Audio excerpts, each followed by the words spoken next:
Relationships are hard. There'd be some days that I've listened to Robyn probably in excess of 6 hours. At the end of the day, I would look at her like, hey, did you feel hurt? And she'd say no. And I'd be like, there's something wrong. Like, I'm really good at saying sorry. I'm really good at apologizing, but sometimes that's not enough. But I would struggle so much. My mind would naturally zone out. I go, oh my gosh, I don't know what you said the last 5 minutes. And here's a person that I love and I wanted to listen to and create a life together, but my brain would just check out. Realize like, oh, that was part of my programming and my traumas that just always make people happy because that's how you receive love. My brain is saying like, oh, see, you're not worthy of this. But most people want to just watch a reel and like, oh yeah, I just need to buy this supplement. We're Nomads with a Purpose, a family of 7 that hit the road back in 2015 to chase epic climbs, trails, powder, waves, and bucket list destinations. 10 years later, we're still living the dream. From adventure travel guides to unschooling, RV life, self-development, and family connection, we're here to inspire you to live boldly and defy the norm. I'm Victor. I am the father of Nomads with a Purpose. And in 2015, we moved into our 28-foot Class C motorhome with our 5 kids. And we traveled the world. I think last count, we had 30 countries that we've seen in that time. It's been a lot of growth. And that's just to get to the point where we can. Now, I know what you're saying. There's a good chance, like, well, so far, I don't do any of this. I don't have the time or the energy. Well, here's the problem. And this is the way I see it. And I'll get back to yoga in a second.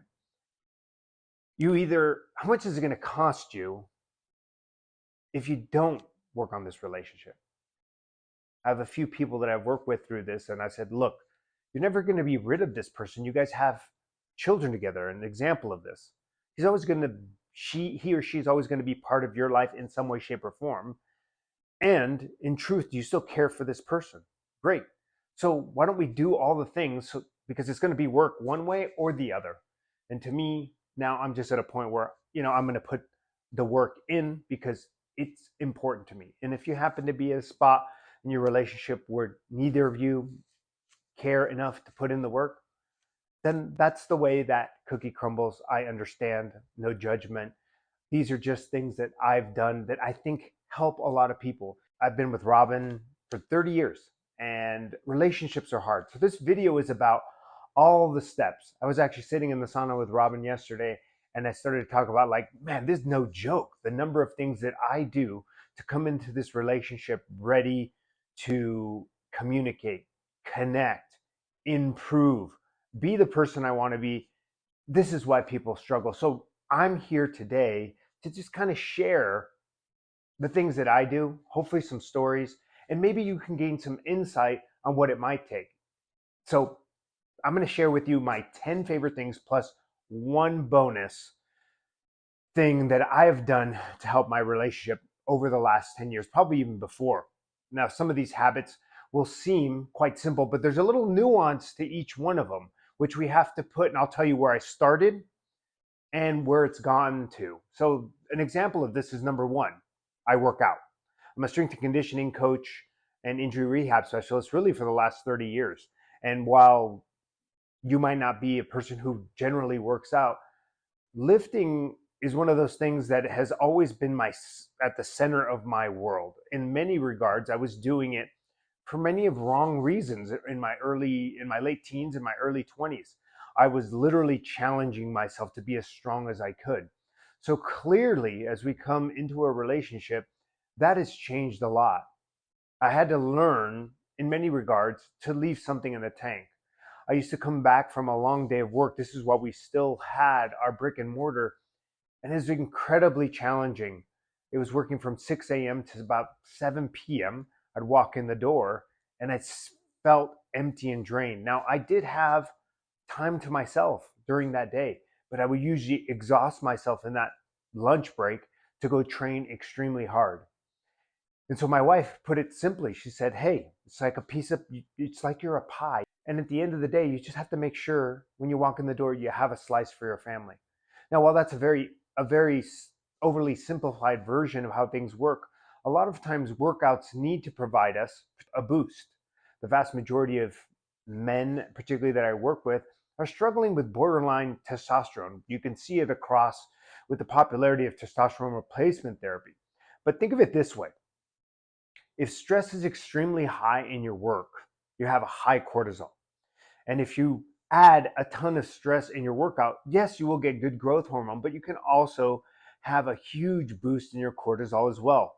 And that in the end will create an inversion. The higher your cortisol, the lower your testosterone. So work out to get strong, but also boost your mood. Now, number two is aerobic conditioning. We used to wear polar heart rate monitors. And the idea was I wanted to be in a training zone. I wanted to improve my lactic acid threshold. I want to be as fit as possible. So when I got out and run, it was business. Robyn asked me to stop timing my runs and stop taking a look at my heart rate because she wanted to engage me and communicate. Well, what do you mean? Am I going to time this? I had to shift from a get her done attitude and intense work to the idea that this could be a wonderful time to connect. So whether you're walking or running or getting on a bike, it could be a tremendous way to help your relationship. It's done wonders for me. Number three is nutrition. Now, I know what you're thinking. This is about like starving myself. This is about going keto. Quite the opposite. Now, while at the beginning of my nutrition journey, when I was in my late teens, it was about being jacked and ripped as possible. And although I want to look great for my wife, that's not at the forefront. And instead, I've shifted. There are a lot of things that can impact your cognitive function. And let's face it, when you're in a relationship, you have to be able to get out of the rut. There's words that trigger me, that shift me into a program, that constantly make me go, all right, it's fight time. Let's buckle up. Here we go. To have a bearing on your mind and be able to have the patience to step back, take a breath and go, oh, I need to shift. You need good, healthy nutrition. Now, for me, what that has meant is to have really good GI health, really good gut health, really good microbiome. Most of us, for me, I struggle with, like candida, kind of a yeast overgrowth in my GI tract, and I can feel a sluggishness to my brain and a shortness to my temper with that. So dealing with nutrition and really getting a hold of what's going in my body and how it makes me feel has been really, really important for me to be more patient when we come into our relationship and to be able to then get a hold of my thoughts, my programming, the ruts that I talked about, so that I can turn a corner and actually come into our relationship from joy and patience so that I can be the best version, right? I always feel like I'm supposed to be giving in a relationship. We should all be coming in from a place of giving. If you feel like you deserve something and you want to take, well, then really you have to understand what a relationship might be. I should be giving myself all the love that I need, and now I can come into this relationship and give love, and we come together and live a life together. Number four is yoga. Now, I've been doing yoga probably, since before we traveled, so almost 15 years. Now, when I started yoga, I thought about it just like I did everything else. Well, this is just a competition on who can do these poses, who can be more flexible. Nothing could be further from the truth. For me, the evolution started off as that. But in the end, it comes down to being in a place where you can have a movement meditation. Again, the idea, as this morning when I'm recording this video, I've already done my meditation, my breath work, and a power flow yoga, a vigorous power flow yoga, and just to get me to a level spot where I can do work, not only my work for the week, get a hold of my schedule, which comes a little bit later, but also get a hold of on being patient, kind, and coming into my relationship with energy. And yoga for me is a phenomenal way because it adds more meditation time. To me, it's a movement meditation because of my ADD. I had difficulty in general just sitting in silence. So yoga was a phenomenal tool. And as a matter of fact, it was during 2020 that I had this huge push through in my yoga. We were living in a home in Polson, like northern Montana, and doing a ton of yoga with my family. And we had music, and Robyn would curate a great class. And I laid there after Shavasana at the end of a yoga class, and it struck me like, whoa, I have this whole undercurrent of emotions I didn't have. And she kind of smiled at me with a smirk, like, that's great. Now, awesome job. Keep going. I think that is the beauty of yoga and really nervous system regulation. And this really will go hand in hand with the other parts of that are on this list. When you're in a state of hypervigilance, or you have anything in your backstory that creates that hypervigilance, or you're a people pleaser, there's a good chance that that's coming from a place where your nervous system is always worried about something. Now, for me, my ADD, that's all byproducts of trauma and the home that we had, challenges with money. Those kinds of things really have an impact and wire you to always be worrying. And yoga is a phenomenal tool to really get a hold of your nervous system. It's like you're in fourth gear all the time. You cannot live in fourth gear. You got to downshift the car down to first gear and eventually drop it into neutral and turn the engine off. And I think yoga and a fair amount of some of the things that I'm offering in this video are ways to get a hold of your nervous system so that you can come into your relationship. So there's a self-healing and empowerment that I'm trying to engage and let you guys know that you can do this work. After yoga comes number 5, breath work and meditation. Now, after I had that really huge insight in through yoga in 2020, I started to really jump into breath work and meditation because now I was really trying to feel into, okay, what is it that's happening on a deeper level? But because of my ADD and that hypervigilance and that nervous system problem that I had that showed up a lot through our travels, I was really a curmudgeon person on a lot of our travels. And I've shared this on our channel. I persisted and I willed myself through it. But it was through the use of breathwork and meditation that I've been able to get a bearing on it. Allowed me to access different parts of my brain.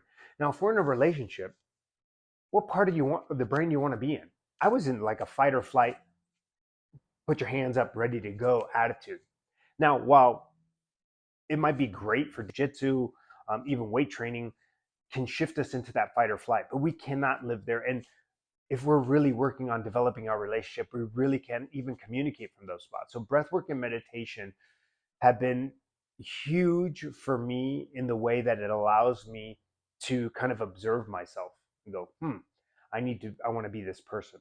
Now, that brings us to number 6, play. And so finding something that's fun and truly exhilarating is really important for you in a relationship. And for me, both individually finding flow state, whether that's in jiu-jitsu, but then also with a couple, with my wife, with Robyn, has helped me to come into a relationship because now you guys had fun together. When you have fun together, your dialogue can change tremendously. I'll give you an example. Yesterday we went and hiked around Smith Rock, and Robyn and Jiraiya did just one quick pitch, and then we hiked around and we did a little scrambling up and over Asterisk Pass. It was an absolute blast. And then because of that, our dialogue changes. And the edge that we might have had if we were working all day and then met is absolutely gone because we connected in this beautiful, beautiful outdoors, which resonates for us together individually, having an experience, and also connecting with our 2 youngest. Next one, trauma healing and programming. This one starts to get a little heavier. And for me, some of the stuff that I've had to overcome and realize that were having an impact on me, it really didn't happen until we started traveling a lot. I had tons of unravelings and understandings. I had, for me, emotions, memories, and essentially trauma that had been stored away in the basement. And while at the time when we were early building on our family, it's like, we're going to succeed, we're going to do this, we're going to do this, we're going to do this. And I was like, ear to the grindstone, let's work hard and achieve our dreams. Eventually, these things start to work their way up to the surface, and they show up in very unique ways. One of the most powerful things that I had is that I was conflict avoidant. For me, I would have this zoning out, which Gabor Mate always talks about, being a defense mechanism. And any of Gabor Mate's material, videos, and books have been tremendous in me understanding how trauma can show up. Robyn would have a discussion, it might be about money, nothing incredibly intense, but I would struggle so much in just staying in that little bit of fire. My mind would naturally zone out. I go, oh my gosh, I don't know what you said the last 5 minutes. And here's a person that I love and I wanted to listen to and create a life together, but my brain would just check out. Now, for me, I had to start to go back and go like, okay, what are the things that could be impacting, and train my brain to do that. Understanding your own individual trauma is going to help you step into healing your relationship. It helped me a ton to understand how this was playing out. Plus, childhood programming. What are the messages that you heard growing up? What's the relationship with your parents? Plus, my own personality led me to have beliefs wrapped around relationships, wrapped around money, wrapped around even work. And this is me being totally honest with you guys. For me, at the end of the day, if I didn't feel like I exhausted myself, I just felt like a POS. Like, you didn't work hard enough. You can do better.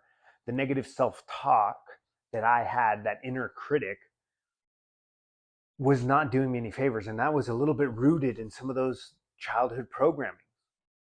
And so when I started to look into that, my trauma and my childhood programming, I started to see it come up more often. Now, just identifying it isn't enough. And I'll get to that in the next step. We have to first identify it so you know, oh, I have this thing.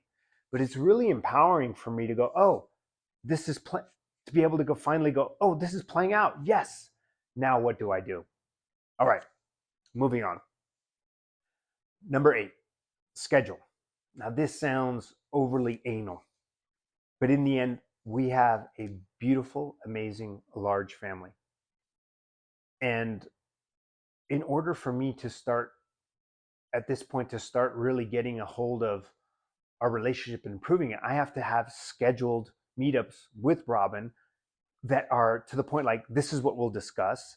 This is going to be a fun thing that we're going to discuss, or we're going to look at potential properties for a retreat, because at some point we'll have people come out and we're going to change their lives, just hopefully like this video does. If you've gotten this part of this video, I commend you. There's a good chance you will actually get something powerful that you'll really take in. But most people want to just watch a reel and like, oh yeah, I just need to buy this supplement. This is the actual work that needs to be done that most people don't often want to hear. They just want to be like, I just want to divorce, I want out. Great, if that's the best choice. Getting a hold of my schedule was essential, because in the end, I'm this adapter personality. I always want to poof, what do you need? Poof, what do you need? A little like the genie in the bottle. I was always trying to please and be everything for everyone in every moment. But because of that, my to-do list would never get done, or I would just put it on the back burner. And when I started to get a hold of my schedule to the point that it's like booked every half an hour of free time, because again, I work with clients at this point, and it's in those free hours I need to have scheduled up. I need to get this done and this done, this done, and then now I have an hour that Robyn and I are going to study, and we're going to learn about our gene keys a little bit more, which I'll talk about in a second. And we're going to connect and share, and then we're going to go do a bike ride together, and then we're going to go do yoga together, then we're going to meditate together, we're going to go have a beer together. As I started to get a hold of my schedule, I realized that I wasn't prioritizing my relationship enough. I was prioritizing providing for a family, which is important. I was in business, like working with my clients, having a high quality of showing up for them.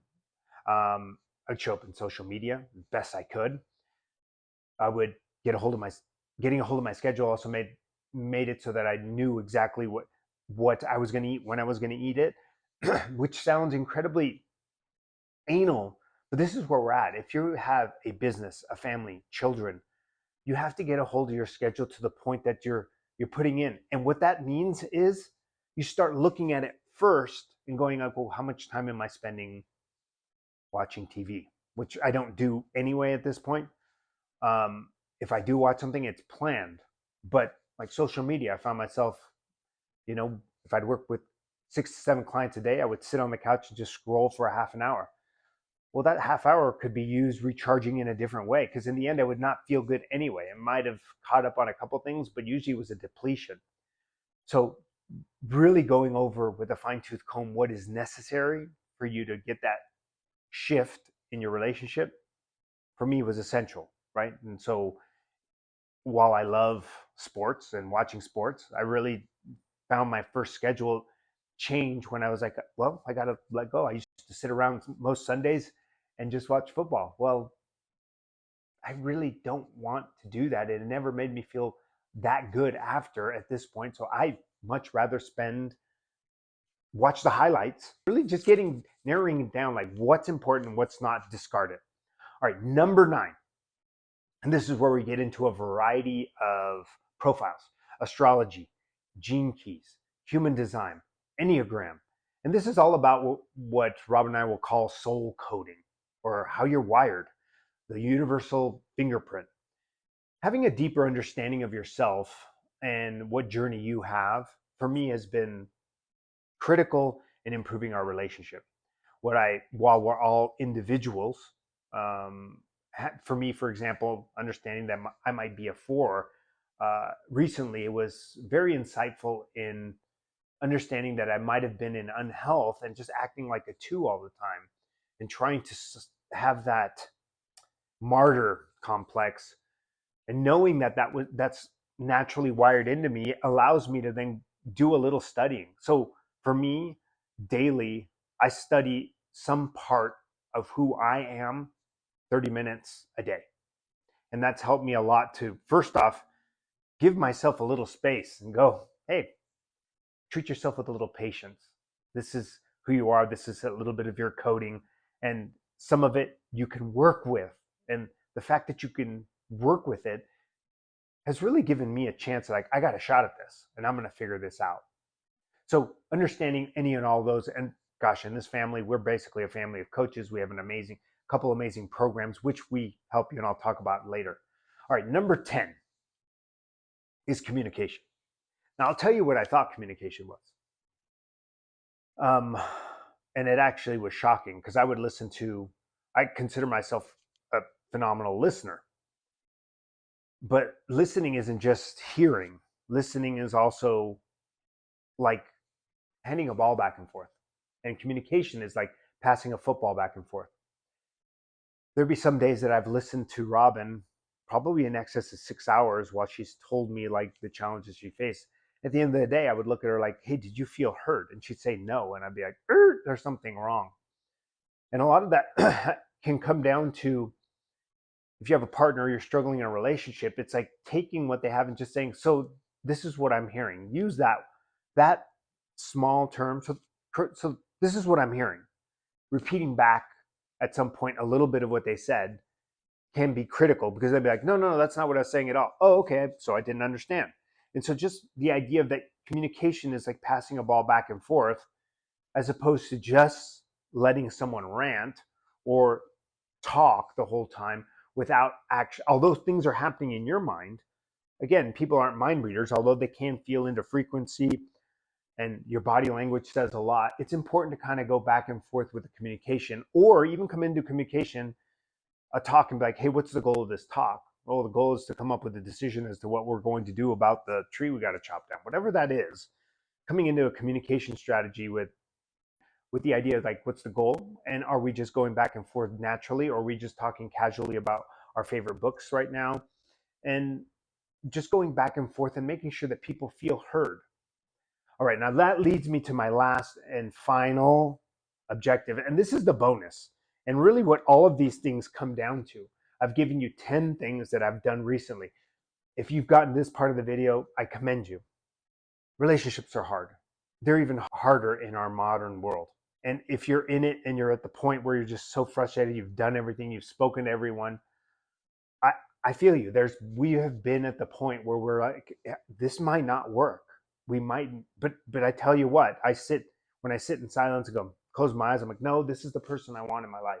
And this is the vision I have for my family on holidays. And this is the vision we have with grandkids. And who do I want to be sharing my grandkids, my children's lives and my grandkids' lives, and maybe great grandkids' lives with? And that's my wife. And I come back to that every single time. And all of these 10 things that I shared with you are to lead you to this bonus one. You ready? Is metacognition. It's the ability to kind of be able to float outside your body at any one moment. And all of the things that I do in the day have been about me trying to improve my ability to kind of hover outside myself in moments, heated and non-heated, and go, who am I acting like right now? Is this the person I want to be? Because a lot of times, like, remember, we have 60 to 80,000 thoughts a day, and 98% of them are happening on the subconscious level. And that's fact. So a lot of who we are is predetermined. By the time we're 30, we're running like a consistent, like we're just an automatic CPU running hardware. We're just running a consistent plan. And if you're in a relationship and you're struggling with a relationship and you've never really taken an opportunity to maybe go, like myself, it was a real struggle to go, all right, who have I become? Is this the person I want to be? And you go, ooh, there are parts of me that I now observe. I'm like, I don't want to do that. I want to be patient, and I want to be kind, and I want to know what I want to do, and this is what I want my life to be. And so you can catch yourself with all of those steps and all the things that you do with a certain amount, you're going to get this shift. And that's ability to hover outside your body. And hopefully you can do it with patience and kindness, but sometimes you're going to fall and get up. I can't tell you the number of times, like, I'm really good at saying sorry. I'm really good at apologizing, but sometimes that's not enough. We got to be able to catch ourselves and go, oh, wait, give me a second. It's happening. I'm about to catch it. And that's what I found myself when we get in heated discussions with challenges about traveling and where we go. I really realized that I had leaned on Robyn, and Robyn had leaned on me for things that were vacant in our own personality, right? With her strong personality, and she knew exactly what she wanted. I'd be like, sweet, I'll do whatever you want. Instead, I needed to realize, like, oh, that was part of my programming and my trauma, is that just acquiesce, always make people happy, because that's how you receive love. And now I know that that's happening. So when I get into this heated debate and I want to check out, or my brain is saying like, oh, see, you're not worthy of this, I can go, wait a second, give me a second, and I'll close off my eyes, take a couple of deep breaths and go, okay, I'm present. Sorry, I had to check out for a second because that program wanted to take over. And so having metacognition is really this ability to float outside your body, observe it, and then decide who's the person you want to be in this moment. And if the person you want to be in this moment is no longer vested in this relationship, I get it. It would have been too easy for us. But I think it's criminal, truly, that people come into a relationship and love. And there's no part of me that does not believe that Robyn and I came together for a reason. And we trauma bonded in many regards. But we're now, as we come out the other side, we look at each other and, like, if we didn't meet so young and have this firm base of love and desire to be together, it would have been all too easy if we'd come together potentially later in life with our own careers and our own challenges. I really do think that we would have probably ended apart because we are significantly different. What might have felt alike, we sometimes think like, whoa, gosh, it's like water and oil. It's like a nice salad dressing. When you shake it up and pour it on your dressing, it's phenomenal. But once in a while, if you let that jar sit on the counter, things are going to separate and the differences are more obvious. And so I encourage you, if this resonates with you, we have a wonderful program called Vitality Reset that we've created as a family. And it really helps the individual to put all these steps together to help be the best version of yourself and get your energy and vitality back. Because when you're energetic and vital, you can come into a relationship together and do some work and get over these things. But all too often we see people exhausted, tired, in dis-ease, GI health, they're not sleeping well, they have money stress. Well, of course it's going to be extremely challenging to come together in a relationship when all of those things are arise. So if you're at all interested, that'll be down. The link will be down below. If you have any questions this, or this resonated with you, please leave comments down below. This for me is my next evolution, is to come in here with sort of complete vulnerability, let you know my journey, some of the challenges that we've had, but then also communicate like, hey, this worked for me. Maybe some part of this will work for you. And hopefully Maybe you can share this, whatever story success you had with us, or share with someone else. And then that ripple becomes more powerful, because I think it's criminal that most of the marriages or most relationships don't work out, when really it comes down to sometimes extraneous parts of us individually that haven't been healed or come together, or our health is off, that just really didn't even give it a chance.